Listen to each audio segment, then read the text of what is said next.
नमस्कार, जय हिंद। स्वागत है आप सबका द नॉलेज गुरु में। दोस्तों, अमेरिका और अन्य देशों की कंपनियां चीन से अपने ज्यादातर प्लांट्स को निकाल रहे हैं। चीन एक पॉपुलेटेड कंट्री है। पॉपुलेटेड कंट्री यानी ज्यादा कस्टमर यानी ज्यादा बिजनेस, और किसी भी कंपनी को ज्यादा बिजनेस बुरा नहीं लगता। जरा सोचिए, अगर आप इन कंपनियों के मालिक होते तो आप भी एक बड़ी मार्केट की तरफ ही देखते, यानी ऐसा देश जहां ज्यादा फायदा हो। ऐसा ही कुछ किया इन कंपनियों ने। इन्होंने भी भारत का ही रुख किया।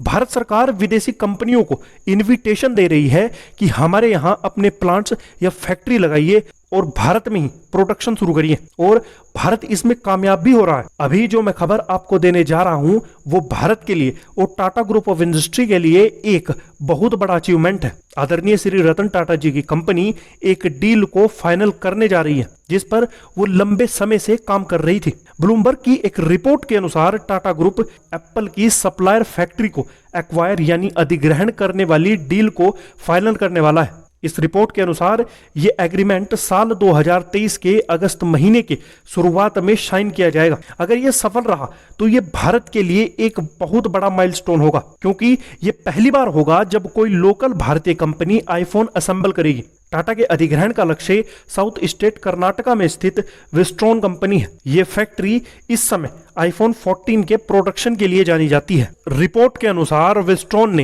एप्पल को मार्च 2024 तक $1.8 मिलियन मूल्य के आईफोन भेजने का वादा किया। इतना ही नहीं, आईफोन मैन्युफैक्चरर ने अगले साल तक वर्कफोर्स को 3 गुना करने का भी वादा किया था। लेकिन अब टाटा ग्रुप इस डील को फाइनल करने के बाद इन सभी कमिटमेंट को पूरा करेगा। लेकिन विस्ट्रॉन के सामने ऐसी कौन सी दिक्कतें आई जिसकी वजह से उन्हें ये कंपनी टाटा ग्रुप को बेचनी पड़ रही है?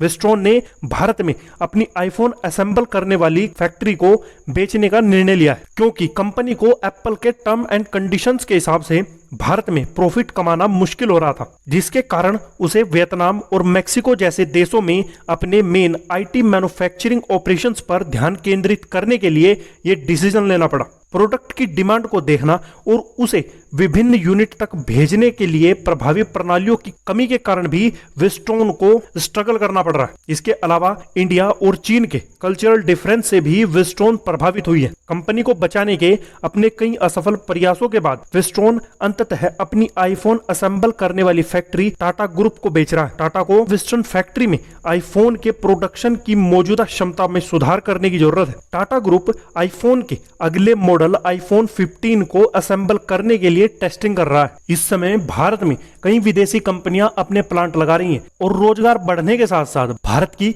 इकोनॉमी पर भी फर्क पड़ेगा। अभी हम दुनिया में 5वें स्थान पर हैं और जल्द ही हम चौथे और तीसरे स्थान पर भी होंगे। आज के वीडियो में इतना ही। मिलते हैं अगली वीडियो के साथ। तब तक के लिए धन्यवाद। जय हिंद।